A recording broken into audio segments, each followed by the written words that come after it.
Ivan Mitri. Sumber seorang vegetarian. Aspek terakhir ini menjadi arena perjuangan. Dalam relasi Pukul romantis, 9 saat itu, Warnanya hijau dan kataku emas. dengan suara yang kenapa mereka membuat belum sengit. jatuh? Jadi, buatlah musik, meski tak ada seorang pun yang mendengar.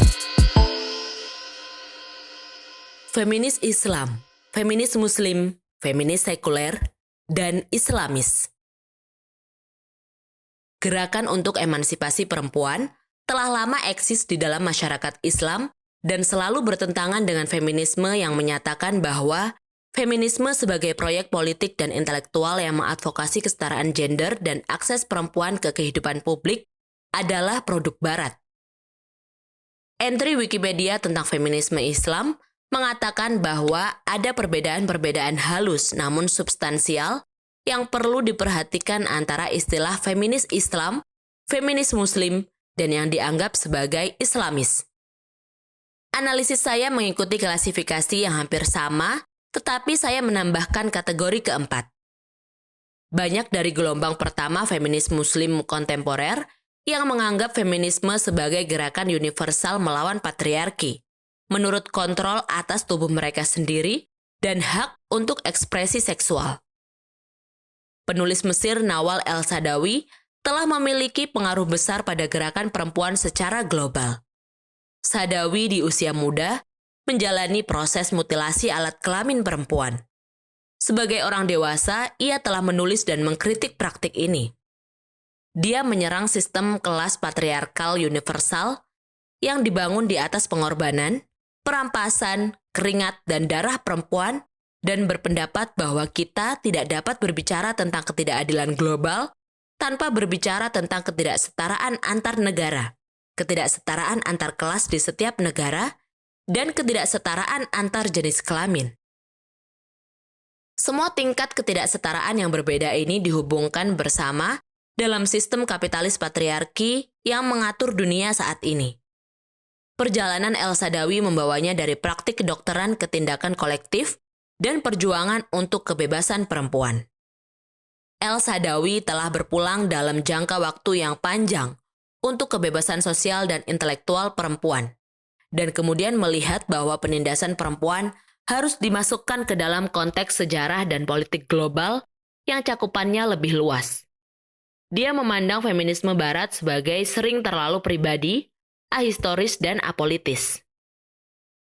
Dia mengatakan tentang tujuan Asosiasi Solidaritas Perempuan Arab yang ia dirikan. Salah satu slogan kami adalah membukakan pikiran.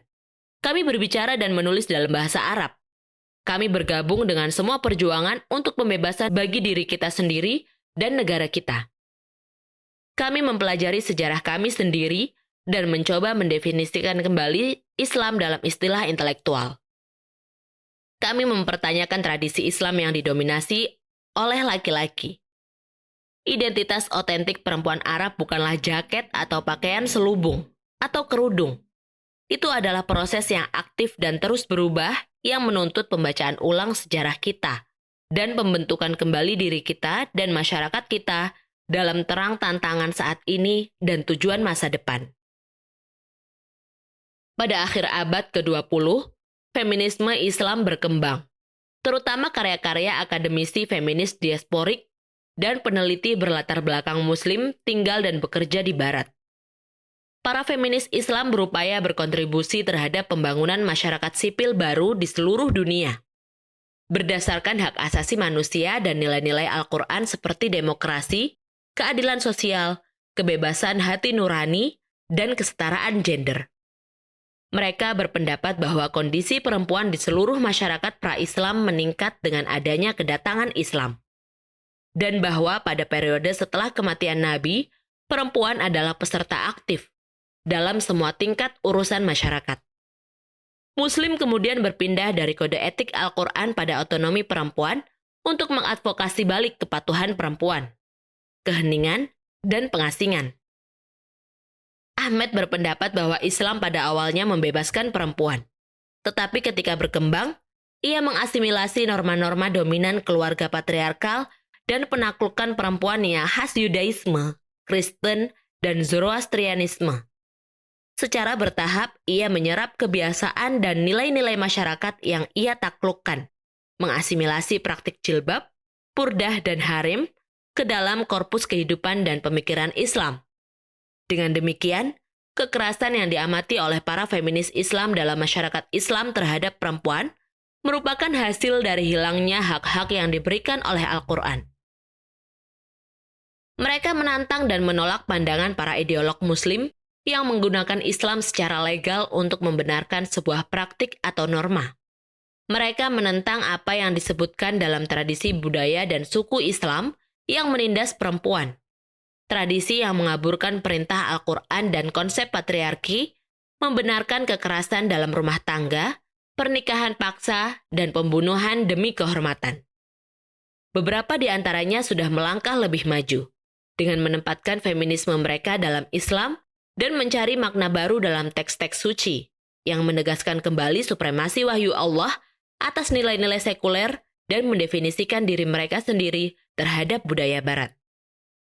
Ketiga, ada kaum feminis yang menjauhkan diri dari pergaulan Islam atau mengekspos bias patriarkal dari teks-teks Islam.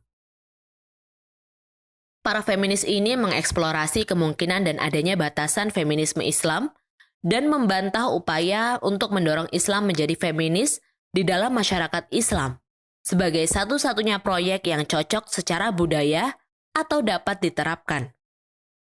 Morrissey menawarkan kritik radikal terhadap presentasi baru tentang perempuan Muslim sebagai makhluk yang sepenuhnya bermartabat, diberdayakan secara spiritual. Non-Westoxicated, dia menikmati aktivitas publik dan pengendalian moral yang seimbang, keamanan yang patut ditiru dari kekerasan yang menimpa perempuan di negara maju Barat. Dia tertarik pada penegasan yang berlebihan dari agensi perempuan Muslim, kesadaran gender, pemberdayaan, dan keamanan dalam ruang yang dilindungi. Dalam upaya heroik untuk menyelamatkan Islam dari reputasinya yang buruk dalam memperlakukan perempuan, diskusi yang ada hanya mengaburkan perbedaan antara Islam sebagai agama, Islam sebagai ideologi gerakan dalam oposisi, dan Islam sebagai sistem yang berkuasa, yaitu fundamentalisme Islam.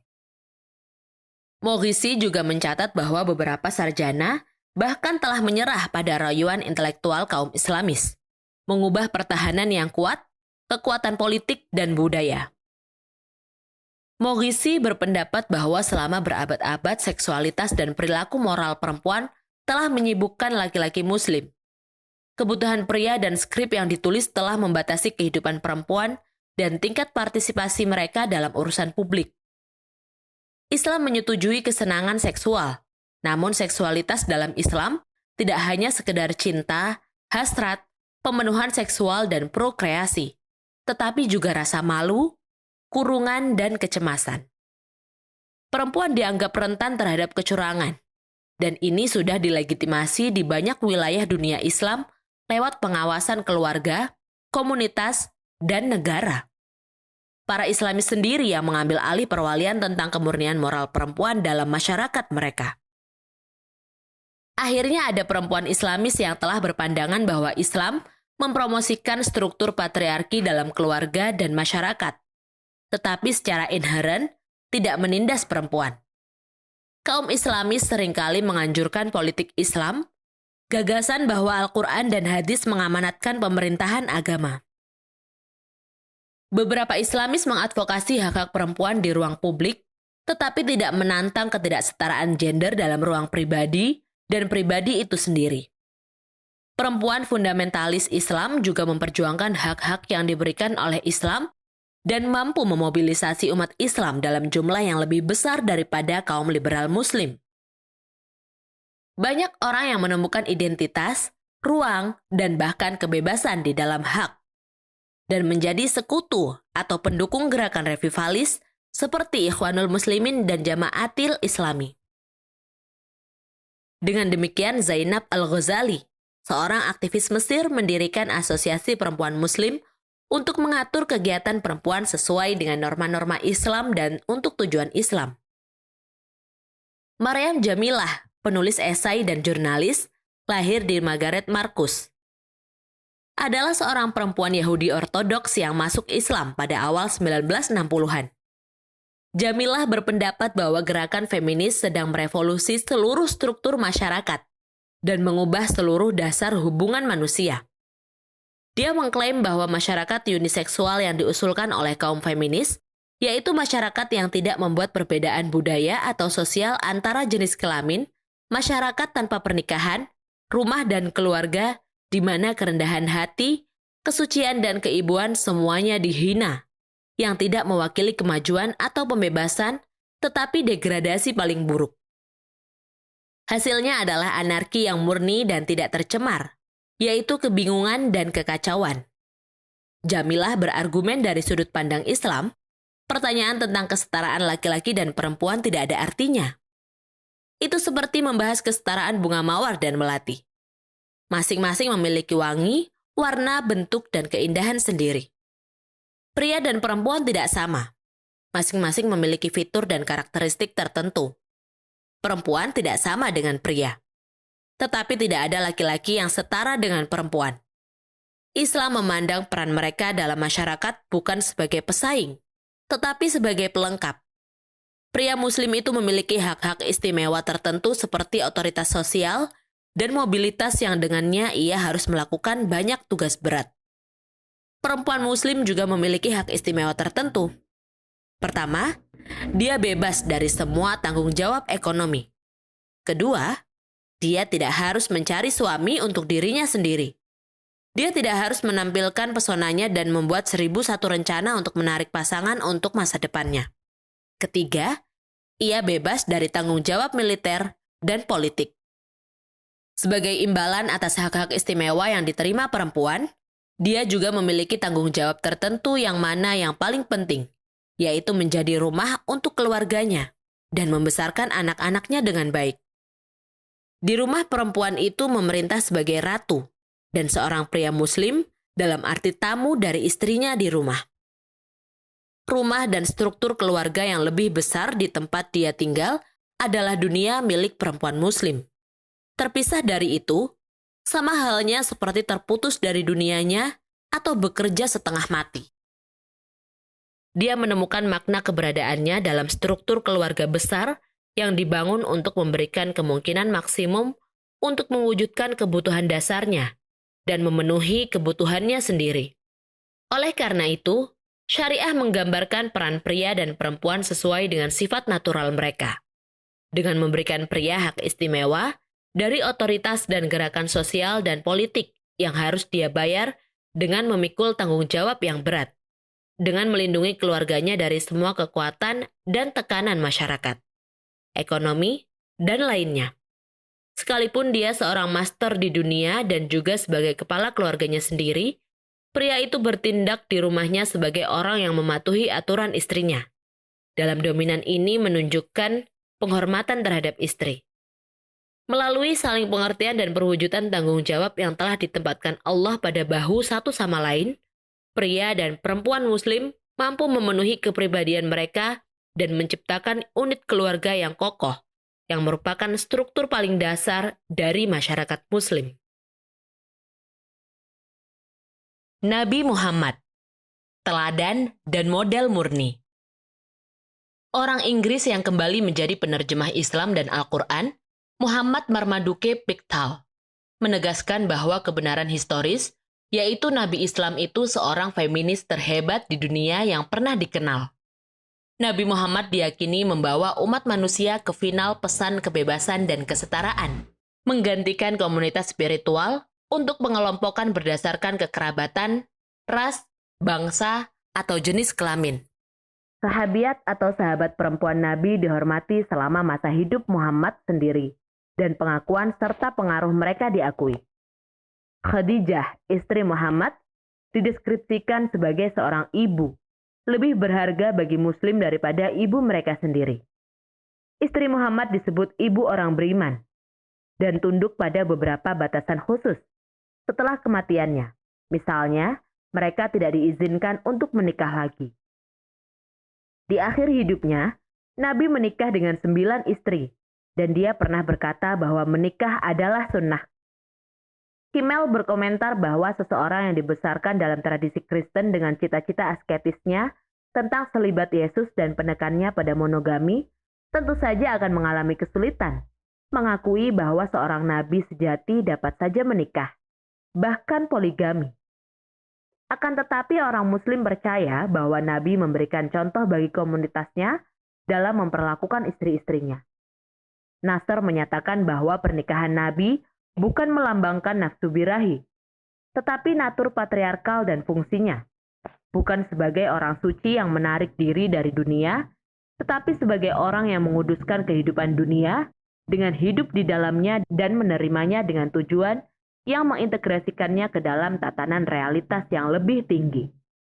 Ini adalah sebuah tradisi yang menganggap Muhammad sangat menghormati perempuan, dan dia juga mengatakan, surga ada di bawah telapak kaki ibu. Cinta Nabi untuk istri dan putrinya, terutama Fatimah yang sudah sangat terkenal. Salah satu ucapannya yang paling terkenal adalah, Allah telah memberikanku kasih sayang dari perempuan dan wangi duniamu, dan kegembiraan mataku hadir dalam doa. Al-Quran dan hadis sebagai landasan dalam Islam. Feminis dalam Islam berupaya memberikan wacana Islam baru yang menantang dominasi laki-laki dalam penafsiran Al-Quran. Mereka mencatat misalnya bahwa Al-Quran mencurahkan seluruh surah kepada perempuan. Ini berulang kali merujuk pada pria dan perempuan yang saleh dan setia, dan menyatakan bahwa perempuan Muslim memiliki tugas agama yang sama dengan pria, dan akan menerima balasan yang sama atas tindakan mereka. Sementara penciptaan Hawa tidak dijelaskan secara rinci, Al-Quran menjelaskan bahwa pasangan diciptakan dengan Adam, dari sifat dan jiwa yang sama. Apalagi Al-Quran mengungkapkan bahwa Hawa bukanlah satu-satunya penyebab kejatuhan. Allah menyebut Adam dan Hawa sebagai tergoda oleh dan menyerah pada tipu muslihat setan. Surah 2 ayat 34 hingga 36. Al-Quran memberikan contoh perempuan kuat seperti Maria, ibu perawan Yesus, Khadijah, istri pertama Muhammad, dan Fatimah, putri kesayangannya. Surah An-Nur 24 ayat 3 hingga 20 menyatakan, kemuliaan baginya, karena apa yang telah dia lakukan untuk kita perempuan, karena dia telah menganugerahkan kepada kita, perempuan-perempuan beriman yang memiliki reputasi tak bercela, perlindungan kehormatan, dan martabat kita dari kepalsuan, fitnah, dan detraksi. Al-Quran menekankan kesucian hidup, atau hormatul hayat, kehidupan setiap individu tanpa memandang jenis kelamin, usia, kebangsaan, atau agama yang patut dihormati. Surah Al-An'am ayat 151 mengatakan, jangan mengambil kehidupan manusia siapapun. Kehidupan yang telah Allah nyatakan suci, selain dari mengejar keadilan. Dia ini telah memerintahkan Anda, agar Anda dapat menggunakan alasan Anda sendiri. Al-Quran mengharuskan perempuan untuk dihormati dan dilindungi dalam segala situasi, dan menjelaskan bahwa dasar hubungan pernikahan adalah cinta dan kasih sayang.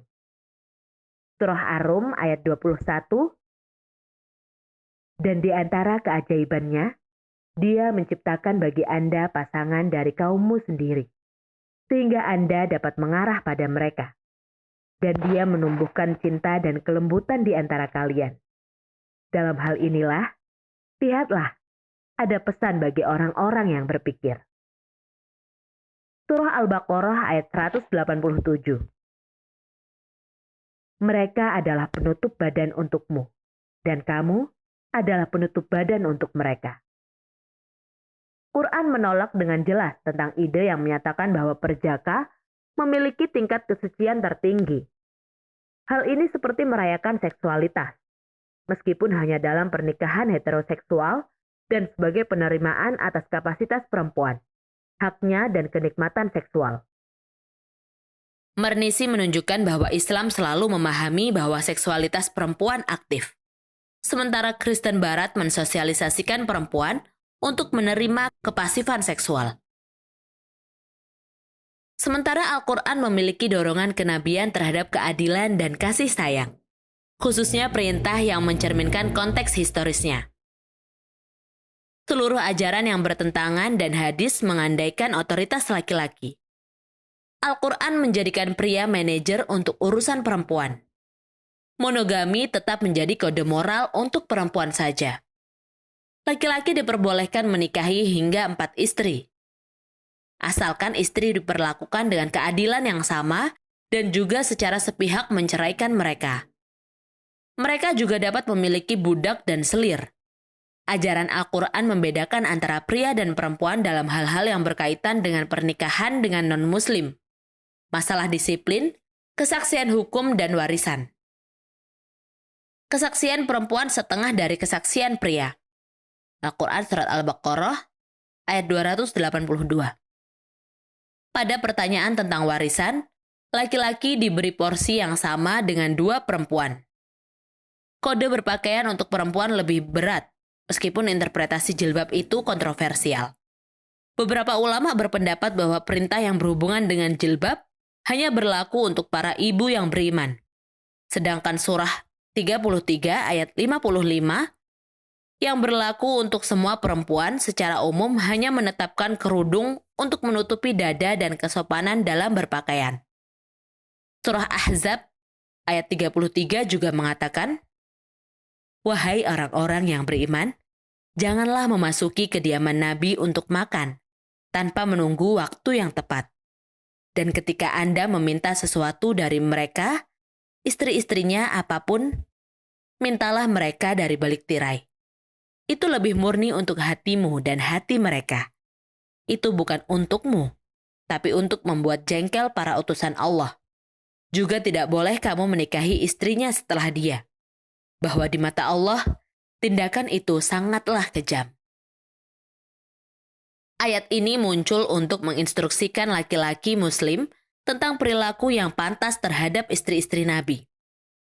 Namun hal itu terus dibaca oleh sebagian muslim sebagai aturan ilahi yang mewajibkan pria dan perempuan untuk menempati wilayah yang berbeda dan sebagai memberikan semua ruang publik hanya untuk pria.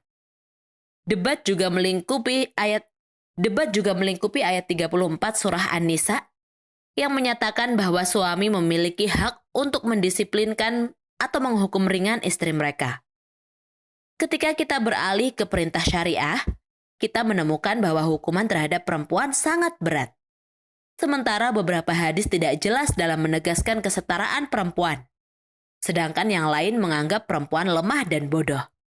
Sebuah hadis yang sering dikutip adalah bahwa perempuan tidak bisa dan tidak boleh mengatakan tidak kepada suaminya ketika dia mendekati mereka secara seksual, kecuali ketika mereka sedang menstruasi. Kaum modernis seperti Sir Syahid Ahmad Khan menganjurkan metode selektif dalam penggunaan hadis. Sementara feminis kontemporer seperti Fatima Mernissi, penulis feminis Maroko dan sosiolog, menangani hadis-hadis yang salah dengan menantang rantai penularan mereka. Pada akhir Februari 2008, media barat memberitakan bahwa otoritas keagamaan tertinggi Turki sedang bersiap untuk menerbitkan sebuah panduan inovatif untuk Islam bagi dunia modern yang akan menyulitkan untuk membenarkan interpretasi Islam yang ekstrim, misoginis, dan kekerasan terhadap Islam. Laporan mengklaim bahwa tim teolog di Universitas Ankara melakukan peninjauan mendasar terhadap hadis dalam hal moralitas, keadilan, dan hak-hak perempuan. Profesor Mehmet Gormes, wakil presiden dalam urusan agama dan dosen senior hadis berkomentar, proyek ini terinspirasi oleh interpretasi dari aliran modernis Islam. Ini dikaburkan oleh klise modern, tetapi reinterpretasi sebenarnya adalah bagian dari tatanan dasar Islam.